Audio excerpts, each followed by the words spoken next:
রাফসান জিজ্ঞাসু দৃষ্টিতে তাকিয়ে আছে মেহনাজের দিকে। কে? আপনার বিশ্বস্ত বন্ধু জামিল পাটোয়ারি। কথাটা শোনা মাত্র রাফসান একদম নিস্তব্ধ মূর্তির মতো হয়ে গেল। ও নিজের কানকে বিশ্বাস করতে পারছে না। ও কি শুনছে? মেহনাজের ঠোঁটের কোণে লেগে আছে হাসির ঝিলিক। আপনার জন্য না আমার খুব কষ্ট হচ্ছে। নিজের এতদিনের বিশ্বস্ত বন্ধু আপনার সাথে বেইমানি করলো। So sad. তুই নিজেকে যতটা চালাক ভাবিস তার 1%ও তুই না। তুই কি ভেবেছিলি আমাকে কিডন্যাপ করে তুলে এনে আমার কপালে কলঙ্ক লেপে দিবি, আর সেই অপবাদে আমার তুহিন আমাকে ছেড়ে দিবে? কখনোই না। আমার এই লড়াইয়ে আমাকে সবচেয়ে বেশি সাহায্য করেছে আমার তুহিন। ও আমার পাশে না থাকলে আমি কিছুই এই লড়াই জিততে পারতাম না। সব পুরুষ তোর মতন বখাটে আর লাফাঙ্গা হয় না। কিছু পুরুষ সত্যিকারের অর্থে সুপুরুষ হয়। তুই কখনো ওর নখের যোগ্যও হতে পারবি না। ওদের তিনজনের মধ্যে একজন তুহিন, অন্য একজন মেহনাজের বান্ধবী লুবনা, আর অন্য একজন রাফসানের সবচেয়ে আদরে ওর কলিজার টুকরো ছোট বোন রাইসা। রাইসাকে এখানে দেখে রাফসান শটান করে উঠে দাঁড়ালো। ওর চোখ জোড়া বিষয়ে ছানাবড়া হয়ে আছে। ওর আদরের ছোট বোনের সামনে ওর এই অবস্থায় দাঁড়িয়ে আছে। ভাবতেই তার মনের ভেতরটা যেন কাঁপতে শুরু করলো। রাইসার চোখে চোখ রাখতেই রাফসান অনুভব করলো সেই চোখে গভীর কষ্ট, ঘৃণা আর যন্ত্রণার ছায়া। যেই বোন একসময় তার প্রশংসায় মুগ্ধ থাকতো, যার চোখে সে ছিল হিরো, আজ তার চোখে শুধুই তিরস্কার আর বেদনাবোধ। রাইসার চোখে জল থই থই করছে। ও রাফসানের কাছে খানিকটা এগিয়ে এসে থমথমে গলায় বলল, তুই কি করে এমনটা করতে পারলি ভাইয়া? আমরা সবাই তোকে অনেক বিশ্বাস করতাম, ভালোবাসতাম। তুই এতটা নিচে নেমে যেতে পারলি কি করে? তোকে তো আমি আমার আদর্শ মনে করতাম, আর তুই এমন একটা কাজ করলি যেটা শুধুমাত্র ঘৃণার যোগ্য। রাইসার কথাগুলো রাফসানের কলিজায় তীরের মতো বিঁধল। রাফসানের বুকের ভেতরটা তোলপাড় হয়ে যাচ্ছে। এই পৃথিবীতে ওর আপন বলতে একমাত্র তার ছোট বোনই আছে। সেই ছোট বোনের কাছে আজ সে অনেক বড় অপরাধী হয়ে গেল। ও আর রাইসার দিকে তাকিয়ে থাকতে পারল না। একরাশ লজ্জা আর অপরাধ বোধে ক্রমান্বয়ে ওর মাথাটা নিচু হয়ে এলো। তার ঠোঁটের এক চুল পরিমাণ নড়ল না, যেন নিজের করা অপরাধের স্বীকার করা ভাষা খুঁজে পাচ্ছে না। রাইসার অক্ষি কুটিয়ে জল মুছে আবার বলল, তুই জানিস তোর এই কাজ আমাদের মাথা কতটা পরিমাণ হেট করে দিবে? এই ঘটনা যদি বাহিরে জানাজানি হয়, তাহলে সমাজের সামনে আমাদের মুখ দেখানো কতটা মুশকিল হয়ে যাবে। তুই জানিস তোর এই কাজের জন্য আমাকে এখন প্রতিনিয়ত কতটা অপমান সহ্য করতে হবে। এগুলো বলে রাইসা মুখে দুই হাত দিয়ে ডুকরে কেঁদে উঠল। রাইসার কান্না রাফসানের মনের মধ্যে ঝড় তুলে দিল। রাফসান আর সহ্য করতে পারল না। ও মাথা তুলে তাকালো রাইসার দিকে। ওর মুখ দিয়ে কাপা গলায় খানিকটা শব্দ বেরোলো। রাইসা, আমি। কথাটা শেষ করার আগেই রাইসা চেঁচিয়ে উঠল, একদম কোনো কথা বলবি না তুই আমার সাথে। আজকের পর থেকে তোর সাথে আমার কোনো কথা নেই। কথাটা বলে রাইসা কাঁদতে কাঁদতে দৌড়ে সেই রুম থেকে বেরিয়ে গেল। মেহনাজ লুবনার দিকে চোখ ইশারা করলো। লুবনাও রাইসার পেছনে পেছনে বেরিয়ে গেল। রাফসান রাইসার নাম ধরে অনবরত চিৎকার করতে লাগলো। ও চিৎকারে বাহিরে দাঁড়িয়ে থাকা কনস্টেবল শ্রেণীটি ভেতরে দৌড়ে এলো। সে কপালে বিরক্তিকর ভাঁজ ফেলে তাকালো রাফসানের দিকে। এইভাবে চিৎকার করছেন কেন? এটা জেলখানা, আপনার বাড়ি না। চুপচাপ বসে থাকুন। আর যদি বেশি গোলমাল করেন তাহলে আপনাকে একেবারে ছেলে নিয়ে যেতে বাধ্য হব। শ্রেণীটি কথাগুলো বলে সেই স্থান ত্যাগ করলো। রাফসানের ভেতরকার রাগ আর ক্রোধ লাফিয়ে উঠল। মেহনাজের প্রতিটা কথা, প্রতিটা তিরস্কার তার আর্তনাদময় আঘাত করছে। এমনকি ওর ছোট বোনকে দিয়ে পর্যন্ত ওকে অপমান করিয়েছে। ওর ভেতরে প্রতিহিংসার আগুন দাউ দাউ করে জ্বলে উঠল। হাত দুটো মুষ্টিবদ্ধ হয়ে এলো। ওর চোখ দুটো লাল হয়ে উঠল। মুঠো করে থাকা হাত দুটো থরথর করে কাঁপছে। হাতের রগগুলো স্পষ্ট বোঝা যাচ্ছে। সে মাথা ধপ করে শির তুলল। সজোরে এক ঘুষি মারল চেয়ারের হাতলে। তার তীক্ষ্ণ কণ্ঠে রাগ ঝরে পড়ল। মেহনাজ শিকদার, তুই আজ আমাকে যেখানে নামিয়েছিস সেখান থেকে আমি ফিরবো, আর ফিরবো এমনভাবে যে তুই আমাকে চিনতে পারবি না। তোর প্রতিটা অপমান, প্রতিটা কথা আমি মনে রাখবো। তুই আমাকে যা দিয়েছিস তার চেয়ে 1000 গুণ বেশি আমি তোকে ফিরিয়ে দেব। মেহনাজ ঠান্ডা গলায় হাসল। তার ঠোঁটের কোণে বিদ্রুপের ছাপ স্পষ্ট। রাফসান মির্জা, তোর এই রাগ আর অহংকারই তোকে শেষ করে দেবে। তুই যাই করিস না, তার জন্য এই সাজাই তোর প্রাপ্য। তোর বড় বড় কথা অনেক শুনেছি, কিন্তু মনে রাখিস, তোর জন্য আমি আর কোনো ভয় নেই। তুই যা ইচ্ছা করিস। তুহিন আর আমাকে কখনোই আলাদা করতে পারবি না, কারণ আগামীকালই তুহিন আর আমার বিয়ে। মেহনাজের বলা শেষ কথাটা রাফসানের বুকের ভেতর এক তীব্র ঝড় তুলে দিল। ওর মনের মধ্যে যেন এক একটা বজ্রপাত পড়ছিল। মেহনাজের কথাটা তার হৃৎপিণ্ডের তীব্র আঘাত করছে। তুহিন আর মেহনাজের বিয়ে কথাটা ওকে শ্বাসরুদ্ধ করে ফেলেছে। ওর চোখের আগের জায়গায় এখন বেদনা আর হতাশার সুনামি আছড়ে পড়ছে। রাফসান সজোরে খামচে ধরল ওর সামনে চুলগুলো। মুখে কোনো কথা না বলে ও তির্যক দৃষ্টি মেহনাজের দিকে তাকিয়ে আছে। তার চোখে ক্ষোভ আর ক্রোধের আগুন জ্বলছে। রাফসান আহত কণ্ঠে ছোট করে আওড়ালো, বিয়ে মানে? তুহিন মেহনাজকে একপাশ থেকে জড়িয়ে ধরল। কটাক্ষের দৃষ্টিতে তাকালো রাফসানের দিকে। বিয়ে আমার আর নাজুর আগামীকালকে। ফাইনালি আমাদের ভালোবাসার জয় হতে চলেছে। তুহিন মেহনাজকে জড়িয়ে ধরে দেখে রাফসানের বুকের ভেতর তুষের আগুন জ্বলছে। কেউ যেন হৃৎপিণ্ড ধরে সজোরে একটা টান মারল। ওর এই মুহূর্তে ইচ্ছে করছে তুহিনের মাথায় একটা শুট করে ওকে এখানেই মেরে ফেলতে। রাফসান রাগে গজগজ করছে। মেহনাজ ওর জিন্স প্যান্টের পকেট থেকে একটা ইনভিটেশন কার্ড বের করে রাফসানের সামনে রাখলো। রাফসান নির্লিপ্ত দৃষ্টিতে কার্ডটার দিকে তাকিয়ে আছে। মেহনাজ কিঞ্চিত হেসে বলল, তুহিন আর আমার বিয়ে কার, সকালে আমার গায়ে হলুদ আর বিকেলে বিয়ে। মেহনাজের কথাটা যেন প্রচন্ড জোরে এক ধাক্কা দিল ওর অন্তরিক্ষে। এটা কিছুতেই যেন রাফসান মেনে নিতে পারছে না। ও সুপ্ত দৃষ্টিতে তাকালো মেহনাজের দিকে। কি? মেহনাজ জোরে মাথা নাড়ালো। আপনাকে দাওয়াত দেওয়ার দরকার ছিল তাই দিলাম, কিন্তু আপনি আসবেন কি করে? আপনি তো জেলে। যাক গে, তাতে আমার কি? আমার জানানোর দরকার ছিল, আমি জানালাম। এখন আপনার দুর্ভাগ্য, আপনি আসতে পারবেন না। বাই দ্য ওয়ে, এখন আমার আসি। ওকে, বাই। আর সবাই একে একে ওইখান থেকে বের হয়ে গেল। রাফসান মলিন দৃষ্টিতে তাকিয়ে আছে মেহনাজের যাওয়ার পানির দিকে। রাফসান প্রচন্ড ক্ষোভে টেবিলে জোরে একটা খুশি মারল। খচখচে কণ্ঠে আওড়ালো, না, এ হতে পারে না। এ কিছুতেই হতে পারে না। আমার খাঁচার পাখি অন্য খাঁচায় ধরা দিতে পারে না। না না না, এ কিছুতেই না। রাতের বেলা সবার সাথে খেতে বসেছে মেহনাজ। ওর মামা মাহফুজুর রহমান বাটিতে রাখা মাছের সবচেয়ে বড় মাথাটা তুলে দিল ওর পাতে। নে মা, মাছের মাথাটা সুন্দর করে বেছে খা। সঙ্গে সঙ্গে ওর মামি শাহানু বেগম মুখ ভেঙচে ফোড়ন কাটলেন। হ্যাঁ হ্যাঁ, ভাগ্নিকেই তো মাথা খাওয়াও। এতদিন তো তোমার আর আমার এই সংসারে মাথা চিবিয়ে খেয়েছে, কাল থেকে তো আমার ছেলের মাথাও খাওয়া শুরু করবে। তুহিন সঙ্গে সঙ্গে ওর মায়ের কথার প্রতিবাদ করলো। মা, তুমি এইসব কি বলছো? ও আমার হবু স্ত্রী, ওর সাথে তুমি এইভাবে কথা বলতে পারো না মা। ছেলের এমন কথায় তুহিনের দিকে চোখ রাঙিয়ে তাকালেন উনি। তোর এত বড় সাহস, তুই তোর মাকে ঠিক ভুল শেখাচ্ছিস?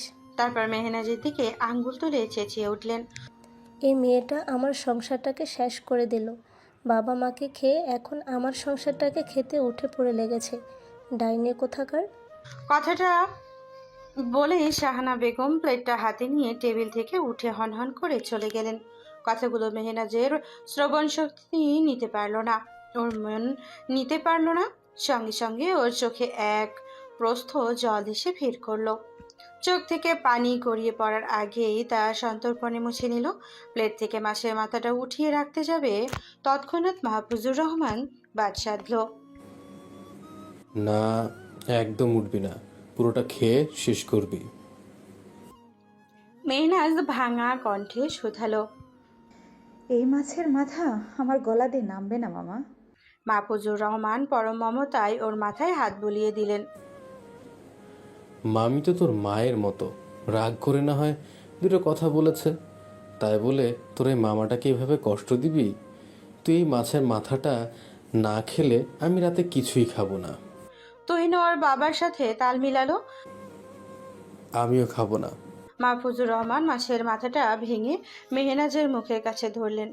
পিতা সমতুল্য মামার আদরের কাছে ওর কষ্ট আর অভিমান হার মানল। ছোট্ট একটা হা করে মামার হাতের খাবারটা মুখে নিল। মাহফুজুর রহমানের মুখে প্রশান্তির হাসি ফুটে উঠল। এই হাসিটুকু এখন মেহনাজের বেঁচে থাকার শেষ সম্বল। খাওয়া শেষে জানালার পাশে বসে আছে মেহনাজ। বাইরে থেকে আসা বাতাসে তার চুলগুলো এলোমেলো হয়ে উঠেছে, কিন্তু তা বিরক্তির কারণ হচ্ছে মেহনাজের। বারংবার চুলগুলো ওর মুখে এসে আছড়ে পড়ছে আর বারবার ও হাত দিয়ে সেগুলো সরিয়ে দিচ্ছে, কিন্তু চুলগুলো যেন ওর বাদ মানছে না। তাই চুলগুলোকে আর বাধা না দিয়ে অবাধ্যভাবে উঠতে দিল।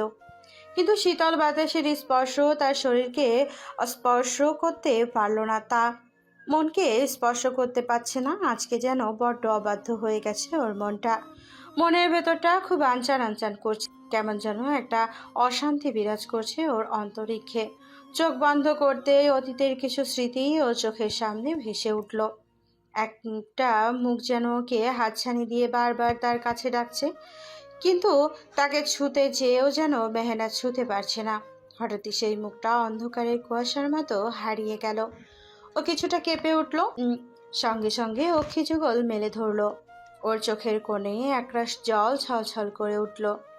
মেহনাজ মনে মনে নিস্তব্ধে আওড়ালো। কেন আমার অতীতের স্মৃতিগুলো ভুলতে পারছি না? কেন সেই স্মৃতিগুলো আমাকে আজও তাড়া করে বেড়ায়? কেন আমার অদৃষ্টে লেখা এত কঠিন হলো? কেন পারলাম না তাকে আমার এই জীবনে ধরে রাখতে? কথাগুলো ভাবতে ভাবতে মেহনাজের চোখ দিয়ে কয়েক ফোঁটা জল গড়িয়ে পড়ল। এতগুলো বছরে সেই বিরহ যন্ত্রণা থেকে আজও বের হতে পারেনি, হয়তো বেঁচে থাকা পর্যন্ত বের হতে পারবেও না। বিরহের এক নিদারুণ ভাবনা গ্রাস করে নিল ওর পুরো মনটাকে। হঠাৎ কাঁধে কারো হাতের স্পর্শ পাওয়ার ভাবনা থেকে বের হলো মেহনাজ। চোখের পানিটা তাড়াতাড়ি আড়াল করে নিয়ে পেছনে ফিরল। তাকিয়ে দেখলো তুহিন দাঁড়িয়ে আছে। ওর ঠোঁটের কোণে টেনে হিঁচড়ে সামান্য একটু হাসি আনার চেষ্টা করলো। তুহিন, তুমি এখন এখানে? তুহিন কিছু শপিং ব্যাগ এগিয়ে দিল মেহনাজের দিকে। মেহনাজ শপিং ব্যাগগুলোর দিকে এক নজর তাকিয়ে বলল, কি এইগুলো? এইগুলো তো তোমার জন্য। বিয়ের লেহেঙ্গা, জুয়েলারি আর অর্নামেন্টস আছে। আগামীকালকে বিয়েতে তুমি এইগুলো পরবে। মেহনাজ কেমন যেন নির্লিপ্ত ভঙ্গিতে সেইগুলোর দিকে তাকিয়ে আছে। তুহিন ওর কাছ থেকে সাড়া না পেয়ে ওকে ঝাঁকিয়ে বলল, কি হলো, আমার কথা শুনছো না? মেহনাজ তড়িৎ গতিতে সায় দিল। হ্যাঁ হ্যাঁ, শুনছি। তুহিন মেহনাজের দুই গালে হাত রাখলো। ওর কণ্ঠে ঝরে পড়ছে উচ্ছ্বাস। আমার কতদিনের স্বপ্ন কাল পূরণ হতে যাচ্ছে। তুহিনের কথায় মেহনাজ হালকা হাসলো। তুহিন কেমন যেন বিভোর হয়ে তাকিয়ে আছে মেহনাজের দিকে। ও সেই দৃষ্টি মেহনাজের খুব অস্বস্তি বোধ হচ্ছে। তুহিনের দৃষ্টি আস্তে আস্তে মেহনাজের ঠোঁট বরাবর নিক্ষেপিত হলো। তুহিনের মনে এই মুহূর্তে যেন অন্য কিছু ঘুরপাক খাচ্ছে। মেহনাজ বিষয়টা বুঝতে পেরে দ্রুত নিজেকে ওর কাছ থেকে সরিয়ে নিল। মেহনাজের আকস্মিক এমন কাণ্ডে তুহিন অনেকটা অবাক হলো। কি হলো, এভাবে সরে গেলে যে?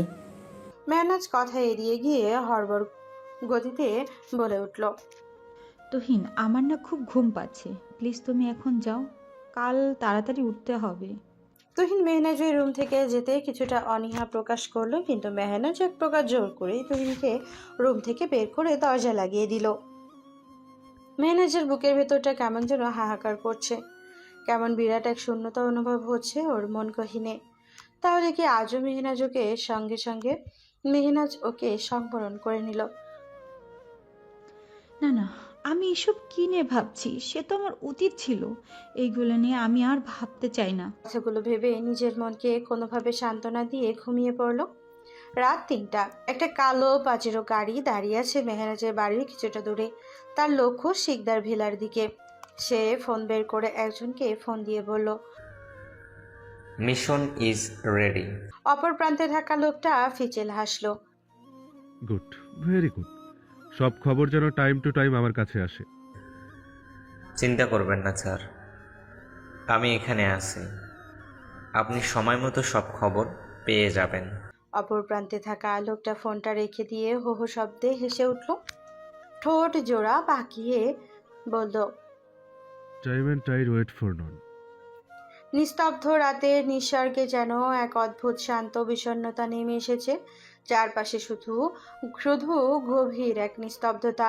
সেই নিস্তব্ধতা মেহনাজ ঘিরে রেখেছে নিদারুণ এক অস্থিরতায়, যা ওকে শান্তিতে একটু ঘুমাতেও দিচ্ছে না। শেষ রাতের দিকে অনেক কষ্টে প্রায় ঘন্টাখানেক এপাশ ওপাশ করতে করতে কিছুক্ষণ আগে ওর চোখ জোড়া লেগে এসেছিল, কিন্তু ওর ঘুমে আচ্ছন্ন চোখ জোড়াতে যেন শান্তি নেই। বন্ধ করা ওকে যুগলের সামনে একটা ভয়ঙ্কর দুঃস্বপ্ন আজও ওকে তাড়া করছে। ওর কপালে বিন্দু বিন্দু ঘাম জমতে শুরু করেছে। চোখ বন্ধ করে শুয়ে থাকলেও ওর অন্তরিক্ষ খুব অস্থির। স্বপ্নে মেহনাজ দেখতে পাচ্ছে একটা পরিচিত ছায়া তার দিকে এগিয়ে আসছে। সেই ছায়াটা ধীরে ধীরে স্পষ্ট হয়ে উঠল। হঠাৎ সেই ছায়া থেকে একটা হাত এগিয়ে এলো মেহনাজের দিকে। ওকে কিছু একটা বলতে চাইলো, কিন্তু তার আগে কেউ ছায়াটাকে হ্যাঁচকা টেনে ওর কাছ থেকে সরিয়ে দিল। ঠিক তখনই ও চিৎকার দিয়ে উঠে বসলো। এই ঠান্ডাতে ওর সারা শরীর ঘামে ভিজে গেছে। চারিদিকে তাকিয়ে দেখলো কেউ নেই। মেহনাজ দ্রুত বালিশটা জড়িয়ে ধরে নিজেকে সামলে নেওয়ার চেষ্টা করলো, কিন্তু মনটা যেন কিছুতেই স্থির হতে পারছে না। ওর মনে পড়ে গেল দুর্বিষহ সেই অতীতের কথা, সেই পরিচিত মুখ যাকে ও এখনো ভুলতে পারেনি। অতীতের কঠিন দেওয়াল আজও ওকে তার বাহুডোরে আটকে রেখেছে। মাথাটা অসম্ভবভাবে রিম ঝিমঝিম করছে ওর। বুকের ভেতরটা দীর্ঘ শ্বাসে ভারী হয়ে আসছে ওর। ঘরের মধ্যে ওর নিঃশ্বাসের ফ্যাস ফ্যাসে আর ঘড়ির টিকটিক শব্দ ছাড়া আর কোনো শব্দের আনাগোনা নেই। ওর রুমের ওয়াল ঘড়ির দিকে তাকিয়ে দেখলো রাত 3:30 বাজে। ভোর হতে এখনো কয়েক ঘন্টা বাকি। প্রতিদিন রাতে এই আধার কেটে ভোর আসে, কিন্তু ওর জীবনে দুর্বিষহ অতীতের আধার আজও পর্যন্ত কাটলো না। হয়তো এই জীবনে আর কোনোদিনও এই আধার কাটবে না। কাল ওর নতুন জীবনের শুরু হবে। পরিবর্তন হয়ে যাবে ওর বর্তমান আর ভবিষ্যৎ, কিন্তু ওর অতীত একই রয়ে যাবে, যা পরিবর্তন করার ক্ষমতা ওর নেই।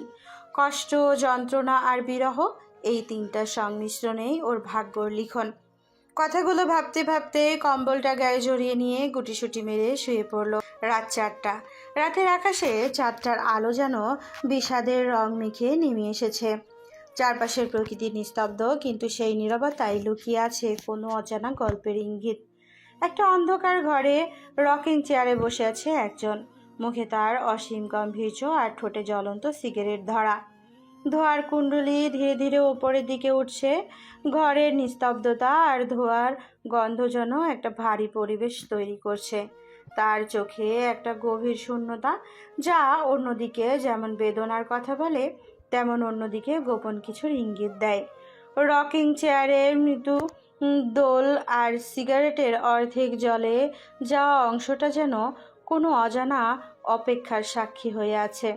তার দৃষ্টি জানালার দিকে নিবদ্ধ, যেন অন্ধকার ভেদ করে দেখতে চাইছে এমন কিছু, যা তার জীবনের সব রহস্যের উত্তর।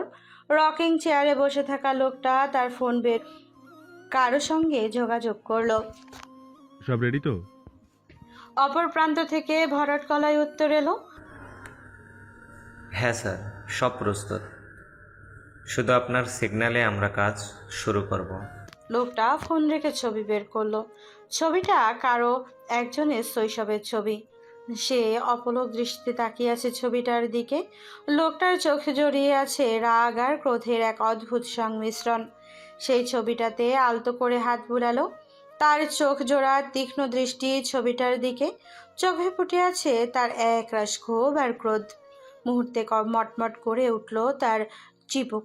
সে চক্ষুদয় সরু করে হিসিয়ে বলল, অতীত কখনো জীবন থেকে হারিয়ে যায় না, সে ফিরে আসে বর্তমান হয়ে, হয় আশীর্বাদ হয়ে, নয়তো অভিশাপ নিয়ে।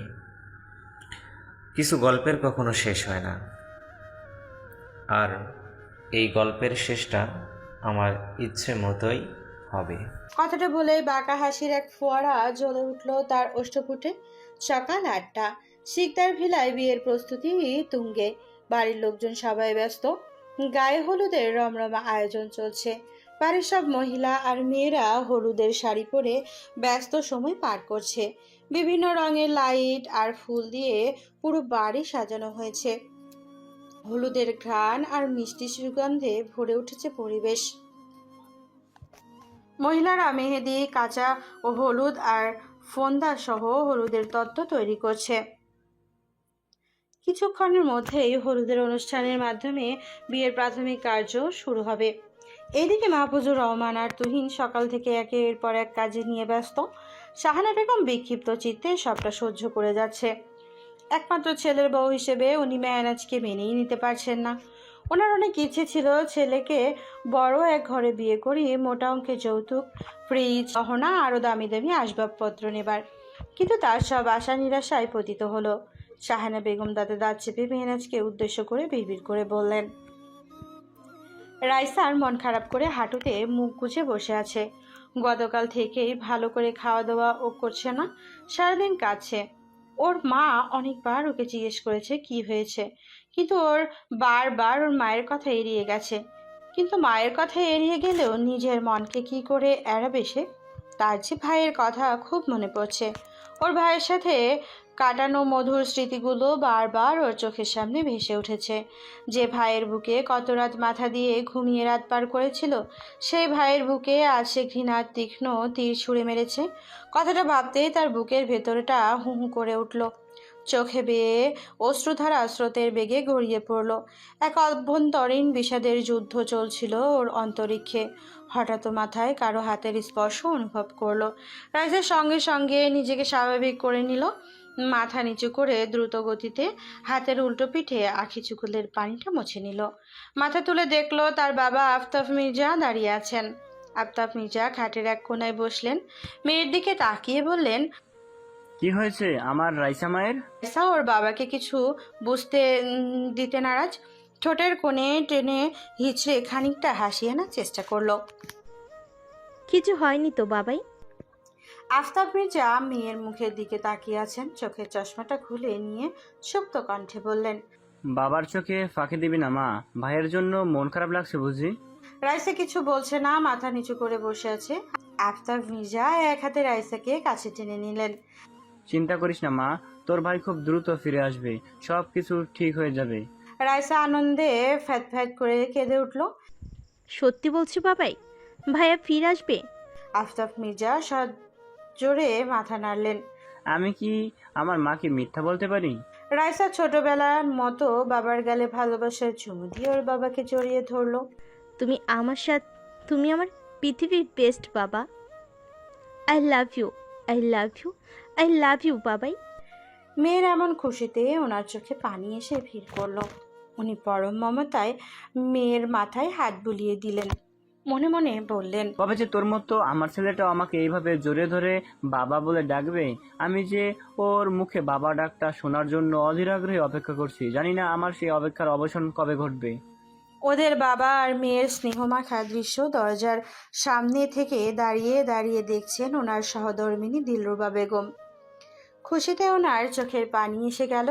উনি আলতো করে চোখের পানি মুছে দিলেন, স্ফূর্ত চিত্তে আওড়ালেন, কিছু কিছু সম্পর্ক আছে যা রক্তের সম্পর্কের চেয়েও বেশি অটুট হয়, আর তা হলো আত্মার সম্পর্ক।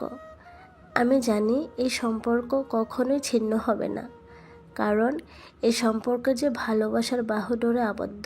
কথাটা ভাবতেই তার মনটা আনন্দে ভরে উঠল। কিন্তু হঠাৎ তার মনের মধ্যে বিষাদের ছায়া সে উপস্থিত হলো। ওনার মনে অনেক বড় চাওয়া আজ পর্যন্ত পূরণ হলো না। কবে যে তার ছেলে সবটা মেনে নিতে পারবে তা তার একদমই অজানা। সকাল 10টা। মেহনাজ নিজের ঘরে আয়নার সামনে বসে আছে। ওকে হলুদের অনুষ্ঠানের জন্য বিশেষভাবে সাজানো হয়েছে। ওর গায়ে পরানো হয়েছে হলুদ রঙের জামদানি শাড়ি, যা সোনালি জরির নকশায় জ্বলজ্বল করছে। শাড়ির সাথে মানানসই করে ওর হাতে কাঁচা ফুলের চুড়ি, কানের বড় দুল, গলার মালা, মাথার ফুলের টিকলি পরানো হয়েছে। ওর চুলগুলোকে ফুলের মালা দিয়ে সজ্জিত করা হয়েছে, আর কপালে সুন্দর একটা টিপ। হলুদের সাজে ওকে অনেক মোহনীয় করে তুলেছে। মেহনাজের চোখের গভীরে আনন্দের ছিটে ফোটাও নেই। আয়নার সামনে বসে ও একবার নিজের দিকে তাকাচ্ছে, আবার চোখ নামিয়ে নিচ্ছে। ওর মন বারবার বলছে এই সাজ, এই আনন্দ যেন তার জন্য নয়। ওর চোখ জোড়ায় একরাশ শূন্যতা, আর হৃদয়ের গভীরে একটা অব্যক্ত অভিমান, একটা দুঃসহ কষ্ট ওকে ক্রমাগত গ্রাস করছে। ওর ভেতরটা জ্বলে যাচ্ছে, কিন্তু সেই আগুনের তাপ কাউকে বোঝানোর মতো শক্তি ওর নেই। ওর ড্রেসিং টেবিলের ড্রয়ার খুলে হাত বাড়িয়ে ধীরে ধীরে পুরনো ছবি বের করলো। ছবিটার দিকে তাকানোর সাথে সাথে ওর ভেতরে সমস্ত ক্ষোভ, কষ্ট আর অভিমান যেন উথলে উঠল। ছবিটা ওর হাতে ধরা, কিন্তু মনে হচ্ছে যেন ওর হৃদয়ের গভীরে এতটাই হাতের মুঠোয় ধরে আছে। ছবির প্রতিটি ফ্রেম ওকে স্মরণ করিয়ে দিচ্ছে এক বিষাক্ত অতীতের কথা। মেহেনাজের ঠোঁটের কোণে বিষাদ মাখা ফিসফিসানি আওয়াজে এলো, সব কিছু মিথ্যে, সবাই ফাঁকি দেয়। ফিসফিসানি আওয়াজ বেরিয়ে এলো। ওর চোখ থেকে কয়েক ফোঁটা জল গড়িয়ে পড়লো ছবিটার ওপর। সেই জল যেন ওর ভেতরে চাপা অভিমান আর দুঃখকে ছবির সাথে মিশিয়ে দিল। ওর মন বলছে, বারবার একটা কথাই বলছে, কেন কেন আমাকে একা করে দিয়ে চলে গেলে? আমি কি এতটাই অপ্রয়োজনীয় ছিলাম? ওর অক্ষি যুগল দিয়ে গল গল করে অশ্রু ধারা প্রবাহিত হচ্ছে। কষ্টের সাথে সাথে ওর ভেতরে জমে থাকা রাগগুলো যেন ধীরে ধীরে জাগছে। ওর ছবিটা শক্ত করে চেপে ধরলো, যেন ওর সমস্ত দুঃখ আর রাগ ছবিটার দিকে ছুঁড়ে মারতে চায়। হঠাৎ দরজায় কড়া নাড়ার শব্দ এলো। সে কিছুটা চমকে উঠল। হাতের ছবিটা দ্রুত যথাস্থানে রেখে ড্রয়ারে তালা মেরে দিল। এক মুহূর্ত থমকে দাঁড়িয়ে সে নিজেকে শান্ত করার চেষ্টা করলো। একটু বিরতি নিয়ে শ্বাস টেনে ও দ্রুত দরজার দিকে এগোলো। দরজা খুলতেই দাঁড়িয়ে থাকা কাউকে দেখে ও চমকে উঠল। দরজা খুলতেই মেহনাজ একদম চমকে গেল। ওর সামনে কালো পোশাক পরিহিত 4 জন লোক দাঁড়িয়ে আছে। 2 জন পুরুষ আর 2 জন মহিলা। ওদের মুখে গাম্ভীর্য আর চোখে দৃঢ়তা। তাদের কাউকেই সে চেনে না। ওর চোখ মুখে জড়িয়ে আছে একরাশ বিস্ময়। আচমকা ওদের মধ্যে থাকা মীরা নামের একটা মেয়ের সামনে এগিয়ে এসে মেহনাজের হাত শক্ত করে চেপে ধরল। আকস্মিক এমন ঘটনায় মেহনাজ একদম ভরকে গেল। ওর মনে এক অজানা ভয়ের সঞ্চার হওয়া শুরু করলো। মেহনাজ দ্রুত গতিতে ধাক্কা দিয়ে নিজের হাত সরিয়ে নিল। কিছুটা পিছিয়ে গিয়ে গলা শক্ত করে বলল, কারা আপনারা? এই বাড়ির ভিতরে ঢুকলেন কিভাবে? আর এটা কেমন ধরনের ব্যবহার? বলা নেই, ক নেই, হুট করে হাত ধরে টানাটানি করছেন। প্রতিবাদ দেখে ওদের মধ্যে থাকা ফয়সাল নামের একজন ইশারা করতে বাকি 3 জন দ্রুত মেহনাজকে ঘিরে ধরল। মীরা আর সুমি ওর হাত ধরে টানাটানি শুরু করলো। মেহনাজ নিজেকে সারিয়ে নেওয়ার চেষ্টায় আপ্রাণ করলো, কিন্তু ওদের শক্তির কাছে সে দুর্বল হয়ে পড়েছিল। মেহনাজ ওদের সাথে আর না পেরে চিৎকার করে উঠল, ছাড়ুন, আমাকে ছাড়ুন বলছি। এই মুহূর্তে এখান থেকে চলে যান, না হলে আমি চিৎকার করব। আমার পরিবারের লোকজন এসে গেলে আপনাদের পরিণতি ভালো হবে না। কিন্তু ওর চিৎকারে ওদের কোনো রকম ভ্রুক্ষেপ হলো না। ফয়সাল চারপাশে তাকালো ওদের কাউকে দেখছে কিনা তা নিশ্চিত হবার জন্য। মেহনাজ চিল্লাচিল্লি শুরু করে দিল। ফয়সাল বাকিদের উদ্দেশ্যে চাপা স্বরে বলে উঠল, দ্রুত ওকে চুপ করানোর ব্যবস্থা করো। মীরা ওর পিছনে লুকিয়ে রাখা রুমালটা বের করলো। তারপর সেটা চেপে ধরলো মেহনাজের নাকি মুখে। মেহনাজের শরীর স্থির হয়ে উঠল। সে আর নিঃশ্বাস নিতে পারছিল না। মাথা ঝিমঝিম করা শুরু করলো। ক্রমে ক্রমে তীব্র এক ঘোরে ওকে গ্রাস করে দিচ্ছে। আস্তে আস্তে ওর চোখের সামনে সব অন্ধকার হয়ে এলো। এক পর্যায়ে ওর শরীরটা অবশ হয়ে লুটিয়ে পড়লো মাটিতে। 1 ঘন্টা পর মেহনাজ ধীরে ধীরে চোখ খুলল। চারপাশে অন্ধকার আর গোমট পরিবেশ। মাথাটা খুব ভারী ভারী লাগছে ওর। আর হাত পা নাড়ানোর চেষ্টা করতে বুঝতে পারলো ওকে শক্ত করে চেয়ারে আটকে রাখা হয়েছে। মেহনাজ হেল্প হেল্প বলে চেঁচিয়ে উঠল, কিন্তু আশপাশ থেকে কোনো সাড়া শব্দ এলো না। ও রুমটা অনেকটা অন্ধকারে ছেয়ে আছে, তাই আশেপাশে ভালো করে কিছু দেখাও যাচ্ছে না। ভয়ে ওর নিঃশ্বাস বন্ধ হয়ে আসছে। মেহনাজ ভয়ার্ত চিত্তে আওড়ালো,